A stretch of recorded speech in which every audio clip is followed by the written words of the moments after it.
मृत्यू कधी कुणाला कसा गाठेल हे काही सांगता येत नाही. पन्हाळा तालुक्यातील निकमवाडी इथं हृदय हेलावून टाकणारी घटना घडली आहे.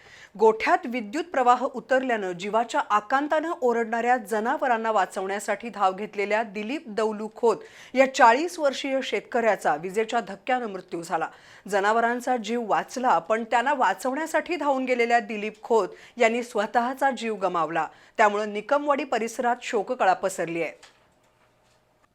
मुसळधार पाऊस आणि वादळी वाऱ्याच्या पार्श्वभूमीवर शुक्रवारी रात्री पन्हाळा तालुक्यातील निकमवाडी इथं काळीज हेलावून टाकणारी घटना घडली.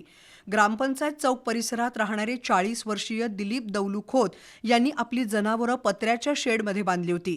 शुक्रवारी रात्री गोठ्यातून जनावरांच्या हंबरण्याचा आवाज ऐकू आला. मुसळधार पावसात विद्युत तारेत बिघाड होऊन गोठ्यांच्या पत्र्यांमध्ये वीज प्रवाह उतरला होता. त्यावेळी गोठ्यात 3 गायी आणि 1 म्हैस बांधलेली होती. जीवाच्या भीतीनं हंबरणाऱ्या त्या मुक्या जनावरांचा आवाज ऐकून दिलीप खोत गोठ्याच्या दिशेनं धावले.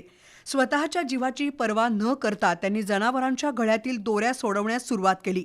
त्याचवेळी त्यांनी घरातील अन्य लोकांना ओरडूनच पुढे येऊ नका, गोठ्यात करंट उतरला आहे असं सांगितलं. ताबडतोब मुख्य विद्युत स्विच बंद करा असंही त्यांनी सांगितलं. दुसरीकडे दिलीप खोत यांच्या धाडसामुळे सर्व जनावरे गोठ्यातून सुरक्षितरित्या बाहेर पडली. पण दिलीप खोत गोठ्यातून बाहेर येत असताना पत्र्याच्या दरवाजाला त्यांचा चुकून स्पर्श झाला आणि विजेचा जोरदार धक्का बसून ते जागीच कोसळले. त्यानंतर ग्रामस्थांनी घटनास्थळी धाव घेतली.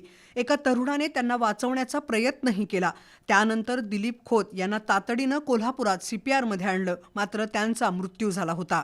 दिलीप खोत पन्हाळा येथील युनियन बँक ऑफ इंडियामध्ये बँक मित्र म्हणून कार्यरत होते.